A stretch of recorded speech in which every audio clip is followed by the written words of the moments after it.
सभी को मेरा प्यार भरा नमस्कार। आई होप आप सभी काफी अच्छे होंगे। अगर आप हमारे 12 माह व्रत कथा चैनल में नए हैं तो वीडियो को लाइक और सब्सक्राइब करना न भूलें, जिससे कि आगे आने वाली कथाओं का आनंद ले पाए। अर्जुन विषाद योग भगवत गीता प्रथमो अध्याय। दोनों सेनाओं के प्रधान शूरवीरों और अन्य महान वीरों का वर्णन। अब धृतराष्ट्र उवाच, सुनिए। धृतराष्ट्र बोले, हे संजय, धर्मभूमि कुरुक्षेत्र में एकत्रित युद्ध की इच्छा वाले मेरे और पांडु के पुत्रों ने क्या किया? संजय बोले, उस समय राजा दुर्योधन ने व्यूहरचनायुक्त पांडवों की सेना को देखा और द्रोणाचार्य के पास जाकर यह वचन कहा, हे आचार्य, आपके बुद्धिमान शिष्य द्रुपदपुत्र धृष्टद्युम्न द्वारा व्यूहाकार खड़ी की हुई पांडु पुत्रों की इस बड़ी भारी सेना को देखिए। इस सेना में बड़े बड़े धनुषों वाले तथा युद्ध में भीम और अर्जुन के समान शूरवीर सात्यकी और विराट तथा महारथी राजा द्रुपद, धृष्टकेतु और चेकितान तथा बलवान काशीराज, पुरुजित, कुंतीभुज और मनुष्यों में श्रेष्ठ शैल्य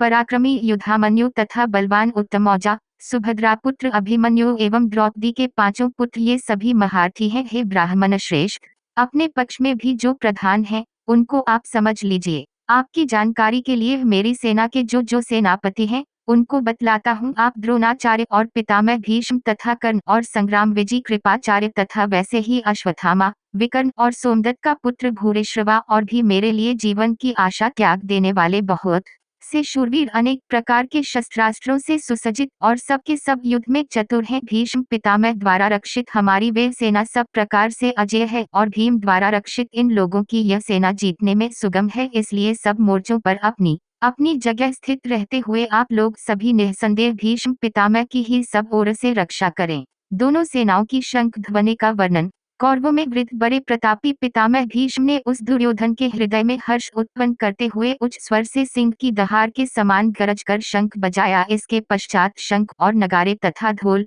मृदंग और नरसिंगे आदि बाजे एक साथ ही बज उठे। उनका वह शब्द बड़ा भयंकर हुआ। इसके अनंतर सफेद घोड़ों से युक्त उत्तम रथ में बैठे हुए श्री कृष्ण महाराज और अर्जुन ने भी अलौकिक शंख बजाए। श्री कृष्ण महाराज ने पांचजन्य नामक, अर्जुन ने देवदत्त नामक और भयानक कर्म वाले भीमसेन ने पौंड्र नामक महाशंख बजाया। कुंती पुत्र राजा युधिष्ठिर ने अनंत विजय नामक और नकुल तथा सहदेव ने सुघोष और मणिपुष्पक नामक शंख बजाए। श्रेष्ठ धनुष वाले काशीराज और महारथी शिखंडी एवं धृष्टद्युम्न तथा राजा विराट और अजय सात्यकी, राजा द्रुपद एवं द्रौपदी के 5 पुत्र और बड़ी भुजा वाले सुभद्रा पुत्र अभिमन्यु, इन सभी ने, हे राजन, सब ओर से अलग अलग शंख बजाए और उस भयानक शब्द ने आकाश और पृथ्वी को भी गूंजाते हुए धृतराष्ट्रों के अर्थात आपके पक्ष वालों के हृदय विदीर्ण कर दिए। अब अर्जुन उवाच, सुनिए। हे राजन, इसके बाद कपिध्वज अर्जुन ने मोर्चा बांधकर दत्ते हुए धृतराष्ट्र संबंधियों को देखकर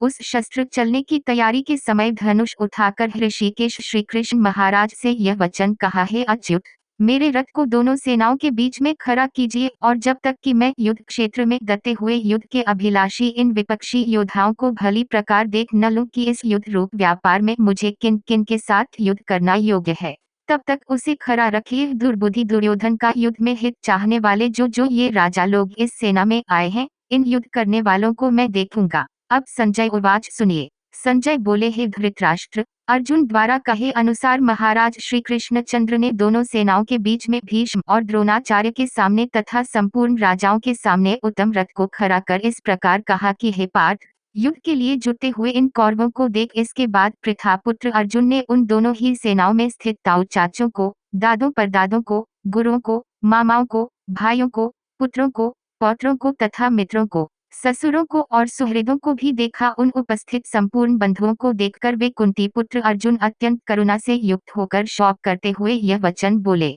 अब अर्जुन उवाच, सुनिए। अर्जुन बोले, हे कृष्ण, युद्ध क्षेत्र में दत्ते हुए युद्ध के अभिलाषी इस स्वजन समुदाय को देखकर मेरे अंग शिथिल हुए जा रहे हैं और मुख सूखा जा रहा है तथा मेरे शरीर में कंप एवं रोमांच हो रहा है। हाथ से गांडीव धनुष गिर रहा है और त्वचा भी बहुत जल रही है तथा मेरा मन भ्रमित सा हो रहा है, इसलिए मैं खड़ा रहने को भी समर्थ नहीं हूँ। हे केशव, मैं लक्षणों को भी विपरीत ही देख रहा हूँ तथा युद्ध में स्वजन समुदाय को मारकर कल्याण भी नहीं देखता। हे कृष्ण, मैं न तो विजय चाहता हूँ और न राज्य तथा सुखों को ही। हे गोविंद, हमें ऐसे राज्य से क्या प्रयोजन है अथवा ऐसे भोगों से और जीवन से भी क्या लाभ है? हमें जिनके लिए राज्य, भोग और सुखादि अभीष्ट हैं, वे ही ये सब धन और जीवन की आशा को त्याग कर युद्ध में खड़े हैं। गुरुजन, ताऊ चाचे, लड़के और उसी प्रकार दादे, मामे, ससुर, पौत्र, साले तथा और भी संबंधी लोग हैं। हे मधुसूदन, मुझे मारने पर भी अथवा तीनों लोगों के राज्य के लिए भी मैं इन सबको मारना नहीं चाहता,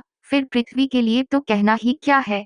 हे जनार्दन, धृतराष्ट्र के पुत्रों को मारकर हमें क्या प्रसन्नता होगी, इन आताइयों को मारकर तो हमें पाप ही लगेगा। अतएव हे माधव, अपने ही बांधव धृतराष्ट्र के पुत्रों को मारने के लिए हम योग्य नहीं हैं, क्योंकि अपने ही कुटुंब को मारकर हम कैसे सुखी होंगे। यद्यपि लोभ से भ्रष्टचित हुए ये लोग कुल के नाश से उत्पन्न दोष को और मित्रों से विरोध करने में पाप को नहीं देखते, तो भी हे जनार्दन, कुल के नाश से उत्पन्न दोष को जानने वाले हम लोगों को इस पाप से हटने के लिए क्यों नहीं विचार करना चाहिए। कुल के नाश से सनातन कुल धर्म नष्ट हो जाते हैं तथा धर्म का नाश हो जाने पर संपूर्ण कुल में पाप भी बहुत फैल जाता है। हे कृष्ण, पाप के अधिक बढ़ जाने से कुल की स्त्रियां अत्यंत दूषित हो जाती हैं, और हे वार्ष्णेय, स्त्रियों के दूषित हो जाने पर वर्णसंकर उत्पन्न होता है। वर्णसंकर कुलघातियों को और कुल को नरक में ले जाने के लिए ही होता है। लुप्त हुई पिंड और जल की क्रिया वाले अर्थात श्राद्ध और तर्पण से वंचित इनके पितर लोग भी अधोगति को प्राप्त होते हैं। इन वर्णसंकर कारक दोषों से कुलघातियों के सनातन कुल धर्म और जाति धर्म नष्ट हो जाते हैं। हे जनार्दन,